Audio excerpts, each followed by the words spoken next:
So we are here today with Kris Theilen, who is seeking one of the 3 open seats on the Springfield Park Board in the April 2nd election. We appreciate you being here today and invite you to provide an opening statement about why you are seeking this office. Thank you.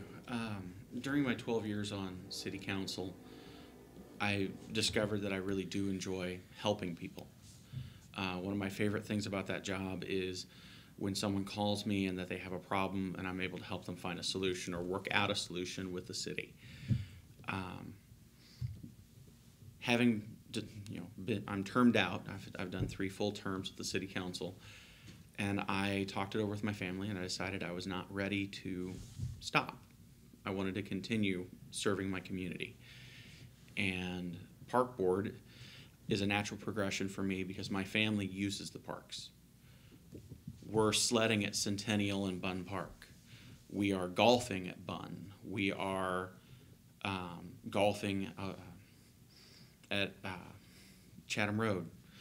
We go and walk Washington Park. My kids are into Pokemon, and if you're a parent, you understand that getting the kids to walk is whatever it takes, we'll do it.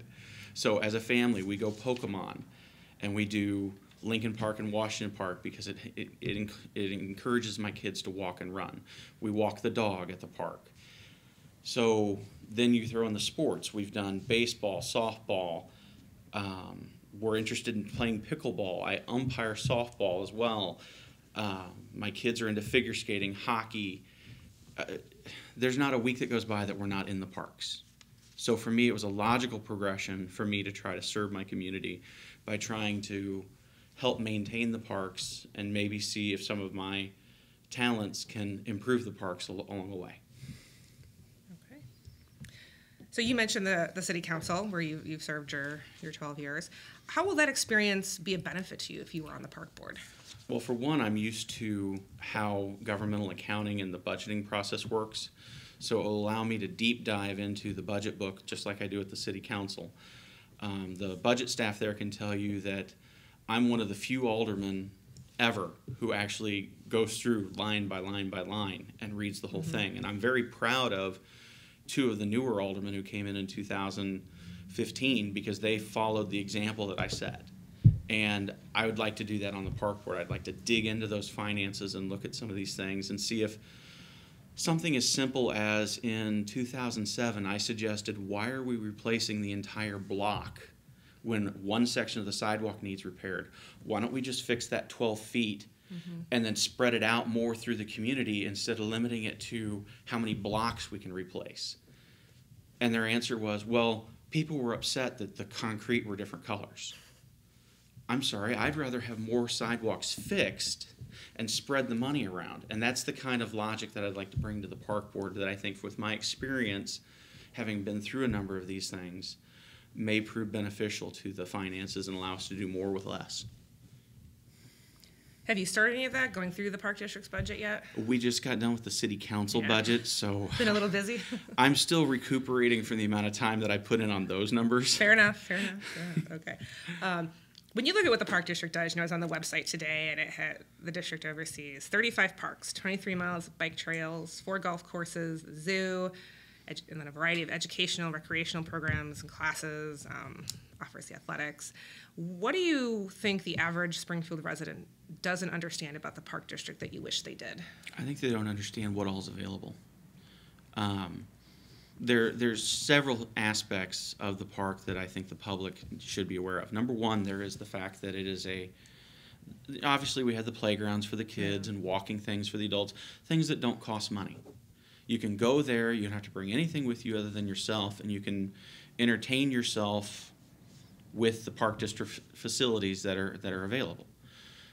There are parks that have basketball hoops. If you don't have one at your home, you could go use a baseball diamond to throw with your kid and let them take batting practice. There's a number of things that don't cost you money if you go to the park facility to use it.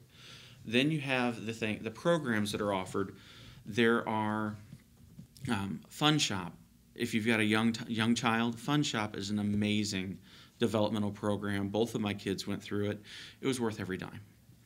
And Preschool in the Park was something that was, it made our top 3 choices with both children for preschool. We ended up going with other choices. we chose to put our kids in parochial programs instead. We wanted to include religion with the preschool experience, so we ended up not going with preschool in the park, but it always made our top 3 with both children. Then there's the leagues and the activities, and when I switched over when Four Seasons was closing, when we were playing competitive softball, I was able to move my team over from Four Seasons to the Park District, and it cost us about half the amount. So when I was going to the sponsors were like, oh, well, we'll go ahead and we'll pay for shirts too then. So the price was lower than what it was to be in the private locations. So the Park District has a number of things.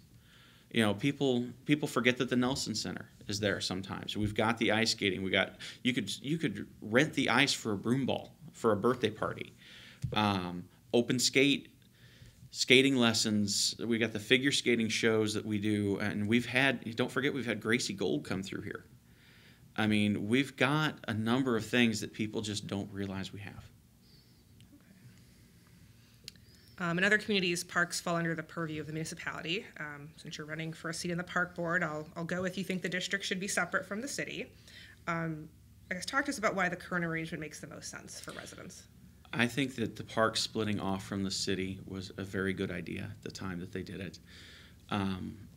One of my frustrations on the city council is watching how some things under certain administrations get very little love or attention, and the library was one of them for me.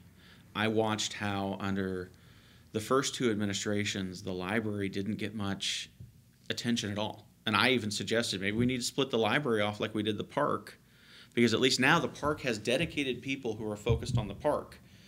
The library right now only has an unpaid board with no actual power and a director appointed by the administration. So if the administration is not paying attention to the library, then look what we ended up with. We lost the North Branch to lack of maintenance over mold. Then we lost the West Branch and the Southeast Branch due to funding and budget cuts. And then we lost Sundays under the following administration due to more budget cuts. Now we have an administration who brought in a vibrant new director who I am so upset we're losing. But the library has really turned around. Nancy was what we needed at that time, and now we need somebody to take us into a new, bold direction. This administration pays attention to the library. So long story short, I think having the Park District as its own elected board with people who are focused on the parks and focused on the funding of the parks is better than having it under the municipal banner where, oh, we're short, so we're going to take it out of the park. You've talked a lot about things you like, what the Park District does. What do you see, though, as the pressing issues that are facing the district that you would help address if elected to the board? I think funding and budget is probably one of the biggest issues that they've got. They went through some times here where they had to do some layoffs recently. They've been having to make funding cuts. One of the things that I didn't mention earlier, a big thing with our family is the zoo, and the zoo is under the park board. The zoo requires certain things to stay open. I'd love to see it expand and grow. Right now it's a great toddler zoo, but how many people in Springfield remember we even have a zoo? And then you look at the maintenance of the ballparks. One of the biggest complaints when I'm out there umpiring is that they feel that the fields aren't getting the attention they need and aren't getting dragged and the grass being pulled out of the infield and things of that nature. And then you go the next step and you got this area where the Nelson Center, we just had the thing with the roof condenser. Yeah. And they had to make an emergency replacement there. So you've got all these funding things where they either need manpower or money or both. And I think that, among the things that I'd like to look at doing is finding ways for new revenue streams. As Springfield citizens, just Illinois citizens, we've got enough in the way of taxes. Last thing I want to do is see the park board have to raise taxes in order to keep up with the stuff that the park does. I think that we need to start looking at naming rights and sponsorships. The naming rights worked out really well for the Springfield Metropolitan Board over here with the convention center. And maybe we need to look at sponsorships, like not with Lincoln Park and Washington. Those are big ones. But like, let's say we look at, for example, Schlitt Park, where it's mainly baseball, not much else. Maybe somebody wants to be the sponsor of Schlip Park for a year. Or we look at Southwind Park and we look at the different exhibits that are there. Specifically, let's talk about the water park area where the water shoots up. Yeah. That requires a lot of maintenance on it, chemicals to keep the water clean, everything else. What if we looked at something where maybe the city, maybe CWLP for a community project came in and sponsored the water exhibit and put something in there explaining how the water gets here and does everything, something at kid level. But it could bring extra money and revenue into the park that could be put toward other projects. Okay.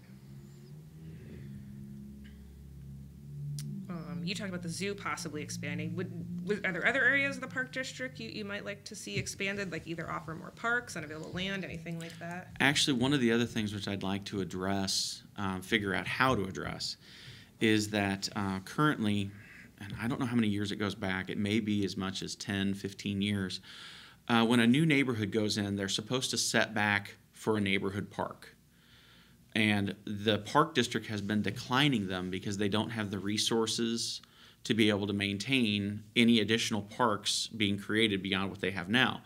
But like, for example, there's a brand new neighborhood going in my ward at Cokie Mill and Old Jacksonville Road. Mm-hmm. A small little park, a neighborhood park, like Lindbergh Park over off of Lindbergh Road. Something small with just playground equipment and maybe some basketball would be a great thing over there for those neighborhoods that are right there on Cokie Mill. Something small, but the park district can't afford it right now.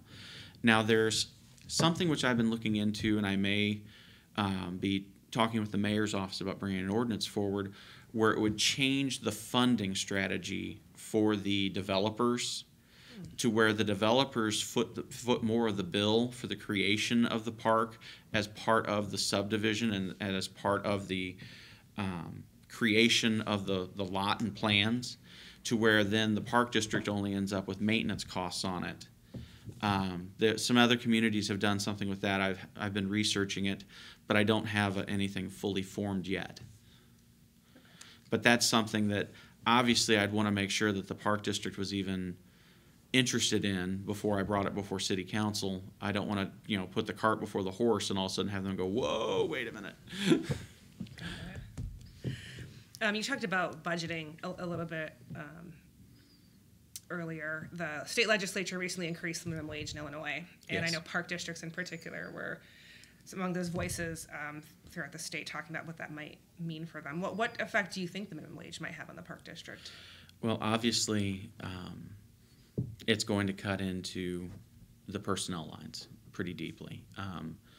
When you're looking at seasonal employees that are making minimum wage and watching that minimum wage nearly double, that obviously will cut down the number of hours that you're able to offer, probably the number of positions.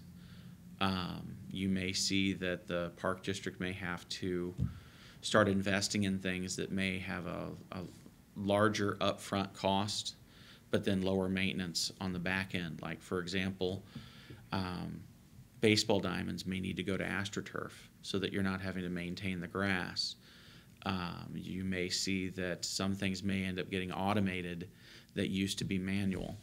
It may be that there's an automated screen where you're having to do things at the golf course for pre-registration before you go up and collect your ticket or whatever. I'm not sure which direction that it would go, but it'll obviously impact the manpower and the services. You talked about not wanting to raise taxes or anything like that. Do you think the park district's programs are affordable, though, so that everyone who wants to access them can? I think that most of the park district programs are affordable. I think the problem with them has been, in my opinion, marketing. We're aware of them because we use the parks so that we get the emails, we see the things. There's a number of them that, for example, they've got the Junior Blackhawks hockey that just got announced. Mm-hmm. For $100, children 10 and under get completely outfitted from helmet all the way down to skates and get a number of lessons. If you go out and you buy that hockey gear by yourself, you're looking to $300-400 to outfit your kid, plus paying for the lessons. This is one of those things of where if you're not aware that the program is there, then how do you know what you can afford? People aren't seeing it. The marketing is limited in some cases, or it could just simply be that the target audiences are not receiving the message. I know that the Park District has been doing more and more with social media on Facebook. I've been seeing a lot of things coming through on their website, and I've also seen things coming through via email. And I think that they are definitely correcting the issue. 5 years ago, I would have told you it was a major problem. Now I would say that it is just a problem. Are there additional steps you'd like to see them take to improve their marketing? I think so. I think that maybe some kind of partnerships where maybe we work things out where Convention Center, Bank of Springfield Center, maybe we do something where we offer them in trade and they're allowed to put up flyers or other things at Park District property in exchange for them running a small ad over the scroll on 9th Street. You know, work out some kind of intergovernmental agreement where it's not costing either one anything, and we just trade the ability to advertise on each other's stuff. That would be one way to get some people. I think the other part on it is that I think I'd like to see a better relationship between the city and the Park District. I've never had it completely explained to me, but there's been a bad relationship between the city and the Park District, and I know that the current administration would like to see it change for both on the park side and on the city side. And I think moving forward, if we have a better working relationship between the two governmental entities, it may end up actually helping with the marketing and other aspects as well. That was one of the questions I had. How would you define the relationship, and how could it be better? Right now, it's strained. Okay. Lack of communication between the two. I know that one of the big things that I'd like to see resolved, and so would many others, is I would like to see water and electric out at Centennial Park. You know, how many people go out there for the sledding and there's a porta potty? When you've got a toddler who's in a snowsuit, you really don't want to be wrestling that child in a small little porta potty. You would like to have a heated bathroom. Yes.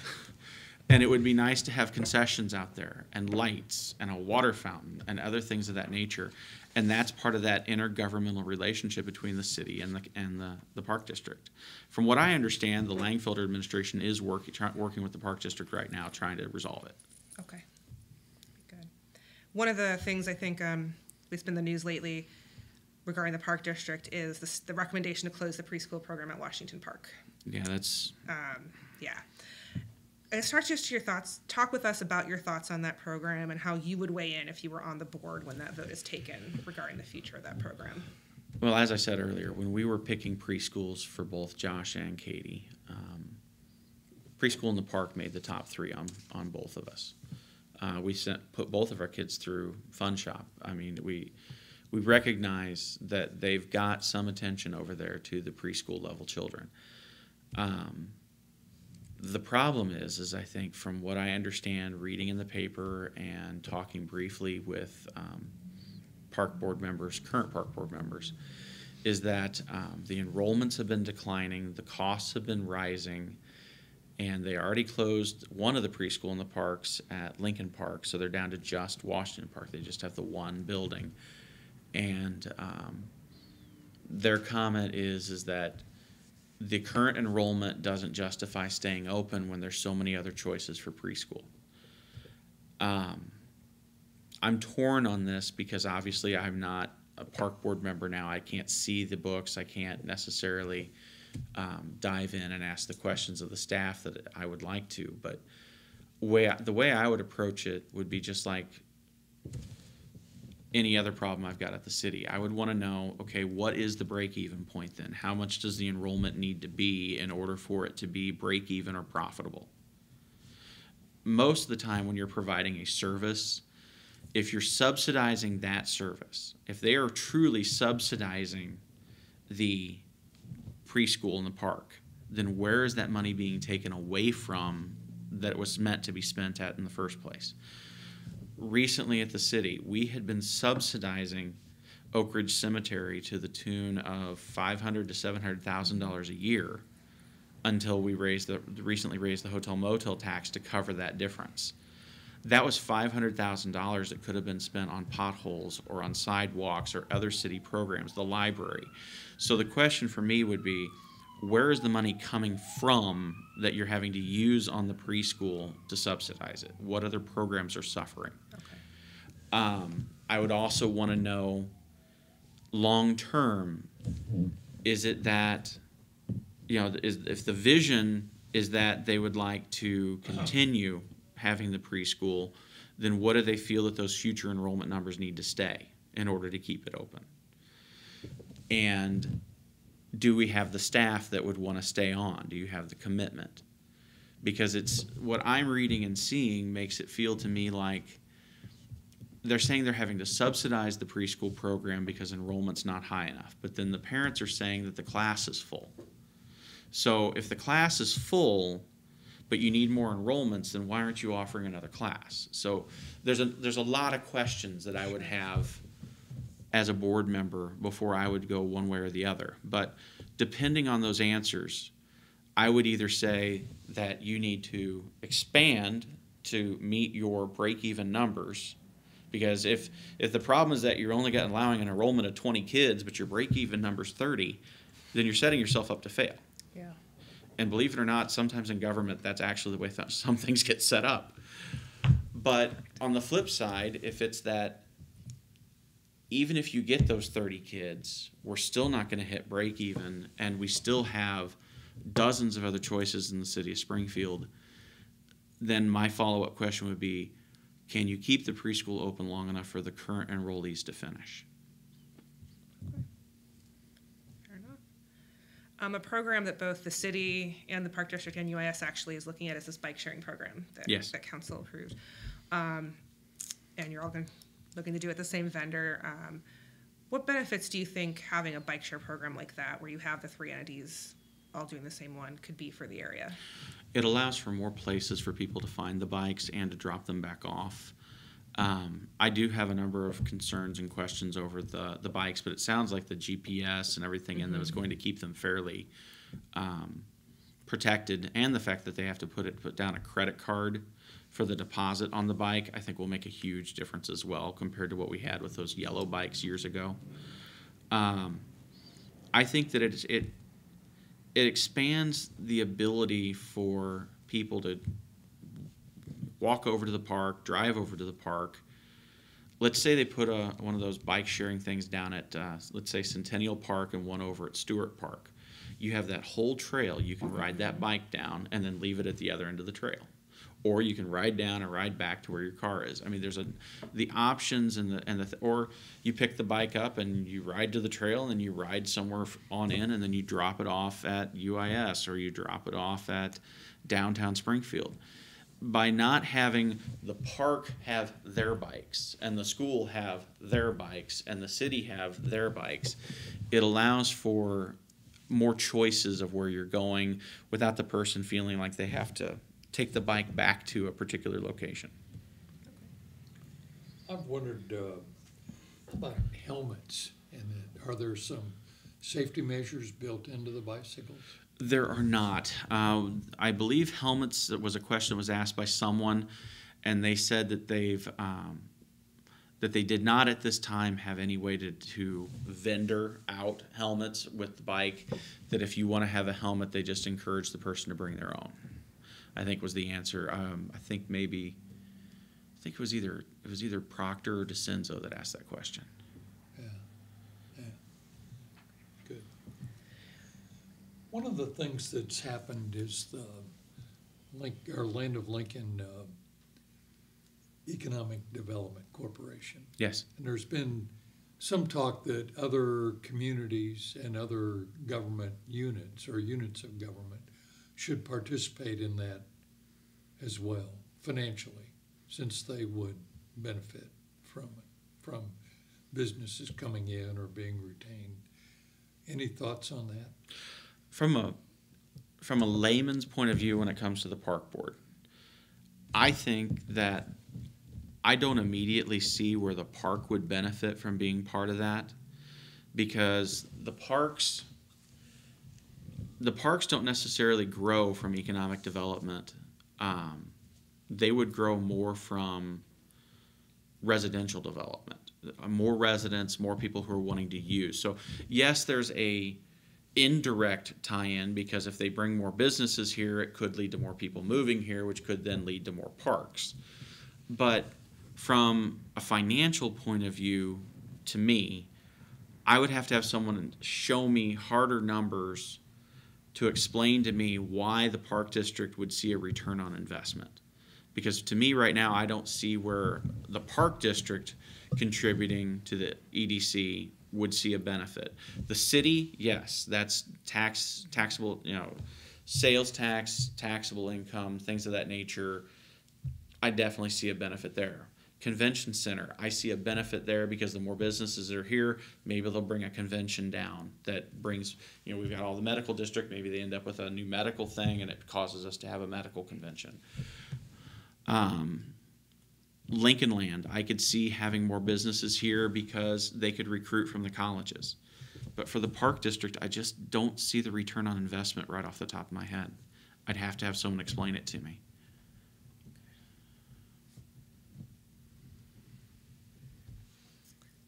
The city has a number of TIF districts, as you're well aware, and using to provide incentives for economic development. The flip side is the other tax entities that receive property taxes, like the park district, would for a while at least not receive some of the property tax funds they could. The park district, for instance, spoke out about the Lumber Lane one that was recently approved by council.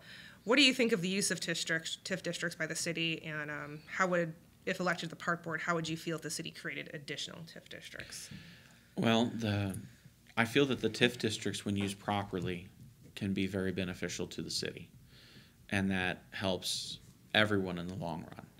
If the TIF district's used properly, the building builds up what it's doing, more of the land gets developed, then that leads to more taxable entities in the district. And when as it goes on, as you alluded to, and expires and the park starts getting their portion of it, they end up getting a bigger portion later because of the economic development. But when you're looking at things and TIF districts are getting used for governmental buildup, or if something happens and the entity that goes in there ends up being tax exempt, that doesn't help the body.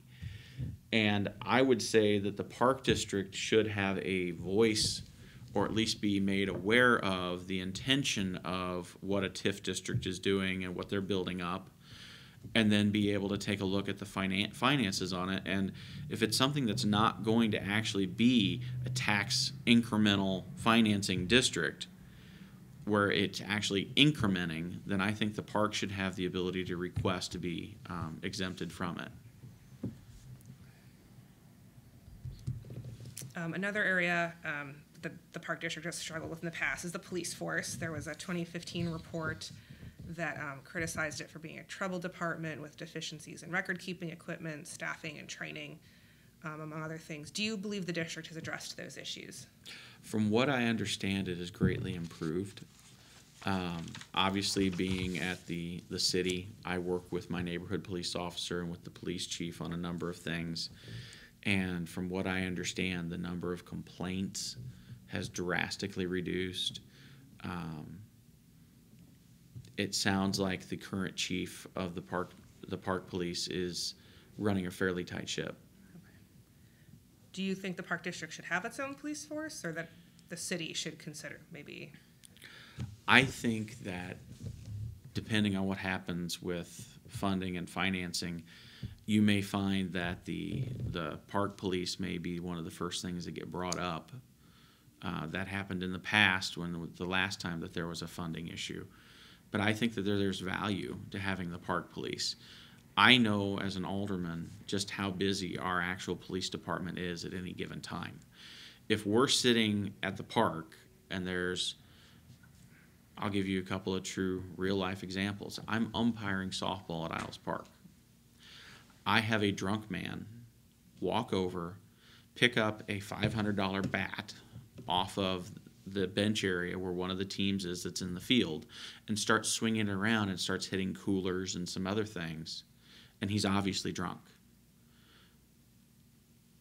Number one, I'm worried about the safety of the kids and the other people who are in the area.